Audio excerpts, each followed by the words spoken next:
You need to get up. Nobody's coming to save you. The only person who can direct this story moving forward is you. One of the most common things I heard in high school was how people around me always said when it was a new year that they were going to make this year a movie. They said 2021, 2022, 2020 is going to be a movie. And honestly, 2020 was probably the closest to that, a tragedy.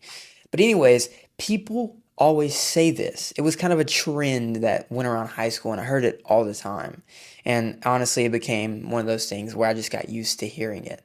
But now, when I think about it, I really should have asked those people, what are you going to do to make your 2021, 2022, or this case, 2025? A movie. And they would tell me all these things like, oh, I'm going to go to this place, I'm going to do this, I'm going to do this. They give me all these goals and sometimes impossible things. But I'm really thinking to myself when I think back, none of those things would make a good movie if those were just there by themselves. You need a fight. And the best movies I've ever seen have always been a comeback story because the truth is, everybody loves a good comeback story. Everybody loves a fight in a movie. And when I say fight, I don't necessarily mean hand to hand combat. Now, don't get me wrong, Rocky is a great movie, and I love the fights in that movie, and the fights in every other movie. But a fight is when you have a goal, and it's hard to achieve that goal. It's like most of our lives. You have a goal and it's hard to achieve. Many, many goals come up and you keep getting up after failure to achieve that goal. And sometimes it seems like the world is against us, and no matter the world telling us, no, you shouldn't do this, we get back up more and more. And that's usually the case unless you choose to give up, like I do a lot. I've given up on many different things. I like to think it's a part of my humanity, but I'm not proud of any of the times I've thrown in the towel. I'm really ashamed of it. And honestly, I want to get to a point where I'm not as ashamed of giving up. And the point I need to get to where I'm not ashamed of giving up is simply by never giving up, pushing through, embracing the struggle. See, when I case comeback story, I'm referring to anything where you're in the mud and you're just in a situation where you're truly down and things have not been your way and you need to make a change. Here's a little life update for me.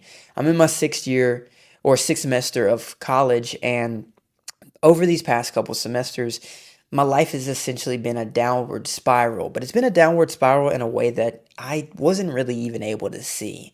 See, coming in, I ran track, and I still run track, and my times were the best my freshman year.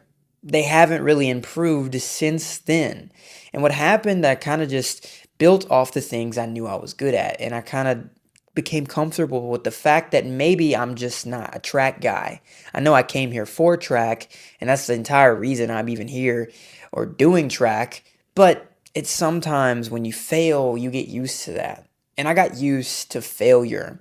I got to the point where I had so many backup plans. See, my grades weren't always the best, but for some reason, I would see any slight improvement as a reminder that I'm great and I'm improving.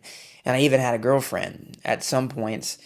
And it was just crazy how I got into this point where I was just comfortable being mediocre. But I knew deep down that I always wanted more, but I was blinded because I was happy. But I wasn't really happy because I was just comfortable. When you're comfortable with things, you tend to say that's happiness, but it's not really what you want deep down. Because all it takes is somebody taking that one brick out of that wall that you've made for yourself for it all to come tumbling down, and you realize that you are not where you want to be. This is never what you wanted. And that's what happened to me. My girlfriend dumped me, and before that happened, I had ran the two worst track races at a track meet I had ever ran in my entire 7 years of running track. The only good thing was my grades, but it was the bare minimum of improvement. It was mediocre. It was settling for less. I went from a 2.4 GPA to a 2.5. And that was the improvement. That's all I needed for me to tell myself, you know, I'm not doing good in these other areas, but at least I'm doing good in this area. But see, me failing in track and getting dumped was too much of a burden for me. And that was a true slap in my face. And it told me I need to change some things. I let my guard down. I got way too comfortable. And it's so easy to get in situations like this. Maybe dating was never meant for me. Maybe I just failed in this relationship and I should just try to crawl back to this girl, get this girl back in my life because no other girl will ever be for me. Maybe I should never date again. You tell yourself all these things to, come to terms with that failure and maybe make failure natural for you because you're so used to living in the mediocre. And going into this semester with this failure in track, and I'm always thinking in the back of my mind, maybe track isn't for me. Maybe this is a semester where I need to go up to my coach and say, Coach, this was never for me. I need to hang up my spikes. I know I have a year left, 3 semesters, but this isn't for me. I quit. I'm not going to do that to myself. That's not who I want to be. See, this is an endless cycle of me having backup plans. But whenever my backup plans fell, it simply hurt me. I got to a point where I hated what I had done to myself. It was like it was like a glass castle that just came tumbling down. It looked beautiful on the outside, and the beauty was my smile that was hiding the truth that I wanted more. And the glass castle was something that I created. And that's what hurt me so bad. It disgusted me to see myself crying and having so much anger and rage over something that I did to myself. But the thing is, I wasn't going to sit in that mud, even though it's so easy to take the easy route sometimes. And sometimes I take the easy route. But I know the easy route is not going to get me to where I want to be. See, the person I was for 6 semesters, 5 semesters, leading up to my 6th one now, I wasn't who I wanted to be. I became comfortable with mediocre, and I always told myself that I loved myself and I loved who I was becoming and I loved who I always was.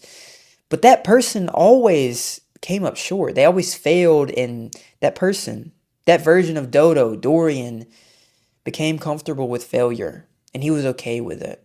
No, that's not who I want to be. See, I want my life to be a movie. I know you want your life to be a movie. Maybe this is your year. But every good movie has a fight. Everybody loves a comeback story. And this is your time to come back. I don't know where you are on your journey, but I know there's something that you can use to have a comeback in. For me, I'm at a point where I have no choice but to come back. I either come back or I sit in this mud and this just dirt that I've got myself into, and I have the choice to be dirty for the rest of my life or clean myself up and move forward. I want to fight. I want to become in love with the discipline and the fight and the struggle and the comeback.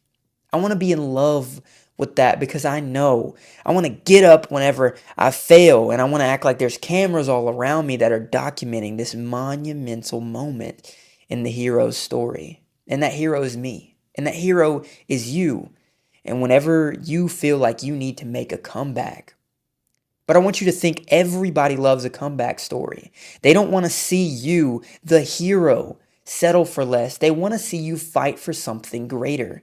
If there's anything in your life where you're settling for less, stop. Step back, realize that you've always wanted more. Sometimes you lie to yourself and say this is good enough. For my girlfriend, the girl was great, but I told myself I need to have a wife at some point. And maybe my time came earlier than I expected. It was a sense of neediness. And I put too much emphasis on the fact that this was going to happen. And what did it do? It distracted me from my passion, my desires, my discipline. It made me stay up late. It made me put aside my priorities of track and school. But no.